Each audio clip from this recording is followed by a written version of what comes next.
Umkhanyiseli Siwahla ukhulume ngendlela uSenzo Meyiwa ongasekho asiza ngayo iDumele Ngkhune waba ngunozinto velele. USiwahla udlale nabo bobabili uKhune noMeyiwa emaqenjini esizwe seNingizimu Afrika ahlukene. Umsebenzi kaKhune waqala ngemuva kokudlala kahle kwamanqamu eTelkom Knockout ngo-2007 lapha asindisa khona ama-penalty amathathu bebhekene neMamelodi Sundowns.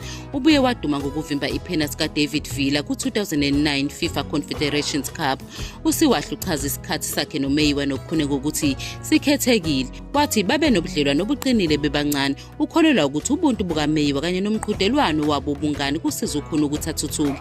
USiwahla ucabanga ukuthi uMeyiwa ubambe elikhulu iqhaza ekutheni uKhune abe ngunozinto velele eNingizimu Afrika. Uthi ngaphandle kukaMeyiwa kungenzeka ukuthi uKhune akabanga naye impumelelo. USiwahla ukhumbula ukuqhudelana kwabo njengomdlalo wePlayStation. Bobabili onozinto bephonselana inselelo yokwenza konke okusemandleni abo. Ekugcineni uSiwahla ukholelwa ukuthi uMeyiwa usize uKhune waba ngunozinto velele.